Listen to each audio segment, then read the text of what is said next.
आदिवासी विभाग की अनुमति नहीं है। आदिवासी विभाग से धार्मिक स्थलों की अनुमति होता है।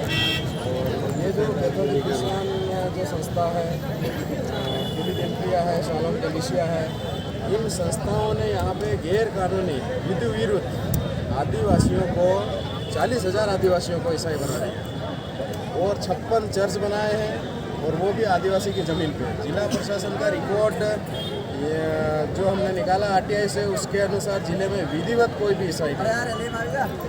अच्छा, आपने के बाद आप बिल्कुल साफ कर दी कि आपका किसी धर्म को लेकर विरोध नहीं है, लेकिन जो अवैध गतिविधियाँ हैं उसको बर्दाश्त नहीं करेंगे। जी, संस्था विदेशी है, इसके दस्तावेज हैं, प्रमाण है मेरे पास। ये संस्था आई थी 1905 में यहाँ पे, और इसको जो ज़मीन इसने जिस पे कब्जा कर रखा है उसका मालिकाना हक अभी भी भारत सरकार मध्य प्रदेश शासन का है।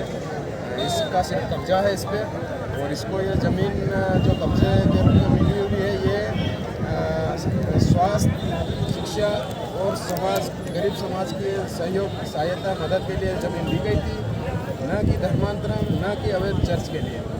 अच्छा, एसडीएम साहब से जब बात की गई तो ये कह रहे हैं कि जो आपको आरटीआई तहत जो आपके पास दस्तावेज है उनकी भी जांच की जाएगी, उनका भी परीक्षण किया जाए। क्या लगता है बचकाना? देखो, प्रशासन यहाँ पे अवैध चर्च बनवा रहा है आदिवासियों की ज़मीन पे। शासन प्रशासन के लोग यहाँ पे आदिवासियों को उनकी संस्कृति सभ्यता खत्म करके उनको ईसाई बनाना चाह रहा है। हमने दस्तावेज दिखाए, मेरे पास एक आरटीआई थोड़ी है, एक आरटीआई नहीं है, मेरे पास यहाँ सैकड़ों आरटीआई है। अलग अलग पॉइंट पे, अलग अलग मुद्दे पे, अवैध गतिविधियों पे मैंने आरटीआई लगाई है, और सैकड़ों एसडीएम साहब को अभी यहाँ आप लोगों के सामने हमने बताई है। एक आरटीआई गलत साबित करोगे, बाकी कहाँ जाएंगी? तुम्हारे कलेक्टर कार्यालय की सील लगी हुई है, एसडीएम का साइन है। जितने भी एसडीएम अलग अलग समय काल में यहाँ पे थे, यहाँ पे उन सबकी अलग अलग समय में अनुमतियाँ दी गई है पास्टर संस्थाओं को। तो ये आदिवासियों को ख़त्म करने का षड्यंत्र है। प्रशासन इसमें मिला हुआ है, प्रशासन धर्मांतरण करने में सहयोगी है, प्रशासन अवैध चर्च बनवा रहा है यहाँ पे। ये आरोप नहीं, ये मेरे पास दस्तावेज हैं। कल जो उद्घाटन होगा,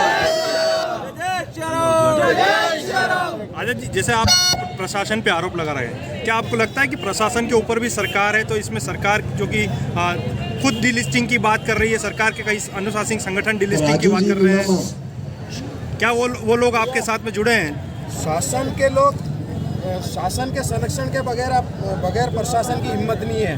अगर शासन इसमें इन्वॉल्व नहीं है तो ऐसे अधिकारी जो झाबुआ जिले में या ट्राइबल क्षेत्र में 5वीं अनुसूची में तैनात है, उनकी जांच की जाए। उसने कितने पादरियों को अनुमति दी है, कितने चर्च को प्रोग्राम की अनुमति दी है, और कितने ईसाई है, कितने चर्च है। जितने अनुमतियां दी गई है झाबुआ जिले में अनुसूचित क्षेत्र में ईसाई के कार्यक्रम की, उसकी बारीकी से जांच की जाए, और सारे जितने भी प्रशासनिक अधिकारी हैं उनको सस्पेंड किया जाए, क्योंकि ये चर्च बना रहे हैं यहाँ विधि विरुद्ध। ये आदिवासियों की ज़मीनें हड़प रहे हैं, आदिवासियों को ख़त्म कर रहे हैं। उनकी संस्कृति सभ्यता मिटाने के बाद यहाँ आदिवासी शून्य हो जाएगा।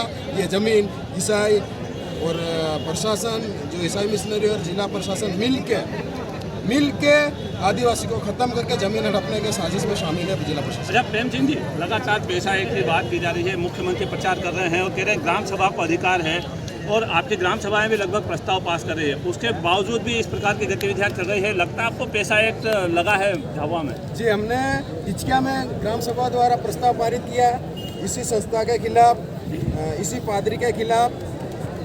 ये जो है आप इसको देखिए, इचकिया में जो चर्च बनाया है इसी संस्था ने बना रखा है।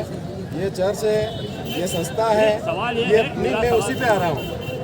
ये संस्थाएं हैं, इन्वॉल्व है, साबित हो गया है ना, इसी प्रशासन का रिकॉर्ड है मेरा सवाल ये है कि पेशा एक की बात कर रहे हैं, मुख्यमंत्री कह रहे हैं कि ग्राम सभा पावरफुल है, अनुसूचित क्षेत्रों में पावरफुल है, ग्राम सभा निर्णय करेगी। आप बता रहे हैं कि पेशा एक्ट को लागू करके ग्राम सभा ने प्रस्ताव पास किया। हाँ। फिर प्रशासन मान रहा है, नहीं मान रहा है? अगर लगता है कि मुख्यमंत्री भी मंच से झूठ बोल रहा है। शासन कोशिश कर रहा है, उसके मन में क्या है, नीयत क्या है, वो अलग विषय है। लेकिन प्रशासन यहाँ ग्राम सभाओं के प्रस्ताव को नहीं मान रहा है। ना तहसीलदार मान रहा है, ना एसडीएम मानता है, ना कलेक्टर मानता है। बोलते ऐसे तो हजारों कचरे आते हैं, हम डब्बे में फेंक देते हैं।